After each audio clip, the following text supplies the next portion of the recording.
Good Thursday morning, first graders. Thank you for tuning in. We're going to wrap this book up. Chapter 8, A Giant Shadow. Jack jumped behind the magnolia tree. His heart was beating so fast he could hardly think. He peeked out at the giant monster. The horrible-looking creature was opening and closing its huge jaws. His teeth were as big as steak knives. Don't panic. Think. Jack peered down at the valley. Good. The duck-billed dinosaurs were sticking close to their nests. Jack looked back at the Tyrannosaurus. Good. The monster still didn't seem to know he was there. Don't panic. Think. Think. Maybe there's information in the book. Jack opened the dinosaur book. He found Tyrannosaurus Rex. He read, Tyrannosaurus Rex was the largest meat-eating land animal of all time. If it were alive today, it would eat a human in one bite. Great! The book was no help at all. Okay, he couldn't hide on the other side of the hill. The Anatosauruses might stampede. Okay, he couldn't run to the treehouse. The Tyrannosaurus might run faster. Okay, maybe he should just wait. Wait for the monster to leave. Jack peeked around the tree. The Tyrannosaurus had wandered closer to the hill. Something caught Jack's eye, and he was coming down the rope ladder. Was she nuts? What was she doing? Here he is with the T-Rex.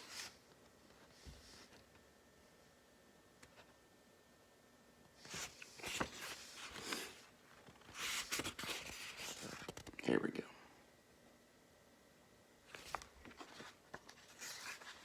Jack watched Annie hop off the ladder. What is she doing? She went straight to the Pteranodon. She was talking to him. She was flapping her arms. She pointed at Jack, at the sky, at the tree house. She was nuts. Go. Go back up the tree, Jack whispered. Go. Suddenly, Jack heard a roar. The Tyrannosaurus Rex was looking in his direction. Jack hit the ground. The Tyrannosaurus Rex was coming toward the hill. Jack felt the ground shaking. Should he run? Crawl back into Dinosaur Valley? Climb the magnolia tree? Just then a giant shadow covered Jack. He looked up. The Pteranodon was gliding overhead. The giant creature sailed down toward the top of the hill. He was coming straight for Jack. Chapter 9, The Amazing Ride.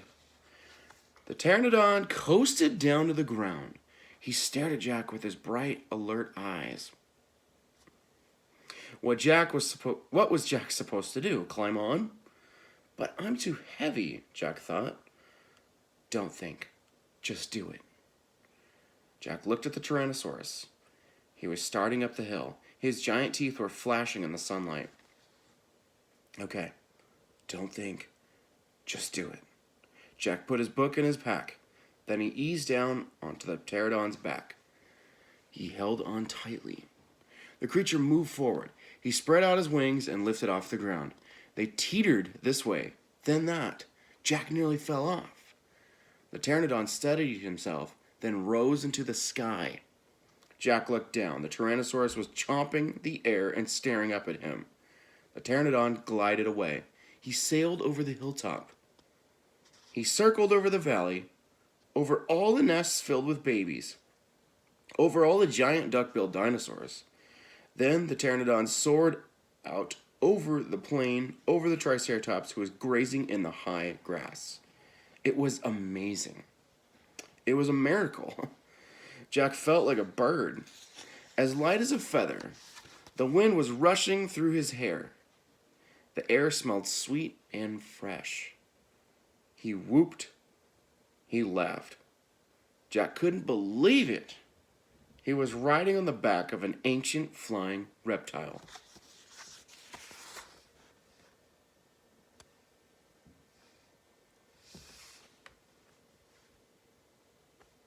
Can you imagine riding one of those? That would be awesome.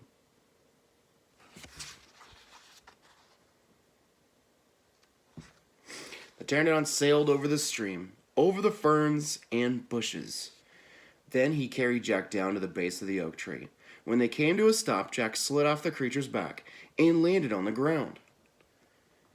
Then the pteranodon took off again and glided into the sky. "Bye, Henry," whispered Jack. "Are you okay?" Annie shouted from the treehouse. Jack pushed his glasses into place. He kept staring up at the pteranodon. "Jack, are you okay?" Annie called. Jack looked up to Annie. He smiled. "Thanks for saving my life," he said. "That was really fun." "Climb up," said Annie. Jack tried to stand. His legs were wobbly. He felt a bit dizzy. "Hurry!" shouted Annie. "He's coming!" Jack looked around. The Tyrannosaurus was heading straight toward him. Jack bolted to the ladder. He grabbed the sides and started up. "Hurry, hurry!" screamed Annie. Jack scrambled into the treehouse. "He's coming toward the tree!" Annie cried. Suddenly, something slammed against the oak tree. The treehouse shook like a leaf. Jack and Annie tumbled into the books. "Make a wish!" cried Annie. "We need the book, the one with the pictures of Frog Creek," said Jack. "Where is it at?" He pushed some books aside. He had to find that book about Pennsylvania. There it was! He grabbed it and tore through it, looking for the photograph of the Frog Creek woods. He found it. Jack pointed to the picture. "I wish we could go home!" he shouted. The wind began to moan, softly at first. "Hurry!" Jack yelled. The wind picked up. It was whistling now. The treehouse started to spin. It spun faster and faster. Jack closed his eyes. He held on tightly to Annie. Then everything was still. Absolutely still. Chapter 10. Home Before Dark. A bird began to sing. Jack opened his eyes. He was still pointing at the picture of the Frog Creek woods. He peeked out the treehouse window. Outside, he saw the exact same view. "Excuse me." "We're home," whispered Annie. The woods were lit with a golden late afternoon light. The sun was about to set. No time had passed since they had left. "Jack! Annie! Jack!" a voice called from the distance. "That's Mom!" Annie said, pointing. Jack saw their mother far away. She was standing in front of their house. She looked very tiny. "Annie! Jack!" she yelled. Annie stuck her head out the window and shouted, "Coming!" Jack still felt dazed. He just stared at Annie. That's a cool treehouse in a cool looking neighborhood. I'd want to live there. Would you? Check it out. There's the treehouse. And here's the neighborhood. Isn't that cool? One more time. Okay.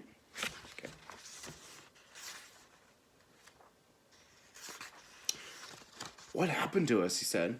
"We took a trip in the magic treehouse," said Annie simply. "But it's the same time as when we left," said Jack. Annie shrugged. "And how did it take us so far away?" said Jack. "And so long ago?" "You just look at a book and you said you wish we could go there," said Annie. "And the magic treehouse took us there." "But how?" said Jack. "And who built this magic treehouse? Who put all these books here?" "A magic person, I guess," said Annie. "A magic person? Oh, look," said Jack. "I almost forgot about this." He reached into his pocket and pulled out the golden medallion. "Someone lost this back there in Dinosaur Land. Look, there's a letter M on it." Annie's eyes got round. "You think M stands for magic person?" "I don't know," said Jack. "I just know someone went to that place before us." "Jack! Annie!" came the distant cry again. Annie poked her head out the window. "Coming!" she shouted. Jack put the gold medallion back in his pocket.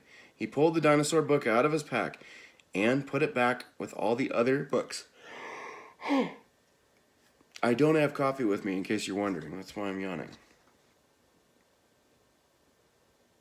Then he and Annie took one last look around the treehouse. Goodbye, house, whispered Annie. Jack slung his backpack over his shoulder. He pointed at the ladder.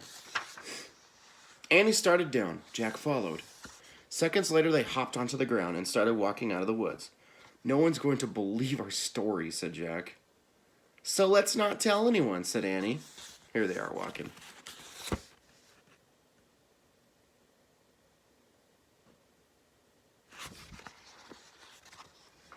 Dad won't believe it, said Jack. He'll say it was a dream, said Annie. Mom won't believe it, said Jack. She'll say it was pretend. My teacher won't believe it. She'll say you're nuts, said Annie. We better not tell anyone, said Jack. How'd he said that, said Annie. Jack sighed. I think I'm starting to not believe it myself, he said. They left the woods and started up the road toward their house. As they walked past all the houses on their street, the trip to the dinosaur time did seem more and more like a dream. Only this world and this time seemed real. Jack reached into his pocket. He grabbed the gold medallion. He felt the engraving of the letter M. It made Jack's fingers tingle. Jack laughed. Suddenly he felt very happy. He couldn't explain what happened today, but he knew for sure that their trip in the Magic Tree House had been for real. Absolutely real. Tomorrow, Jack said softly, we'll go back to the woods. Of course, said Annie. And we'll climb up to the treehouse, said Jack. Of course, said Annie. And we'll see what happens next, said Jack. Of course, said Annie. Race you! And they took off together, running for home. That was a good book. Ooh. There's a couple previews for future books. So, let's see. Guess what? Jack and Annie have a musical CD.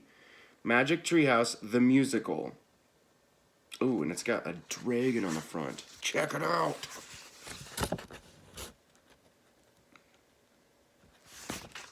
And then it says, don't miss the next Magic Treehouse book in which Jack and Annie go to the time of nights and explore a castle with the hidden passage. It's called Magic Treehouse number 2, The Night at Dawn. Except for night is spelled like a knight in shining armor. Pretty sweet. Wow. I wonder if there's a list in the front. No. Yeah, I know there's a lot of these books in this series, so that's cool.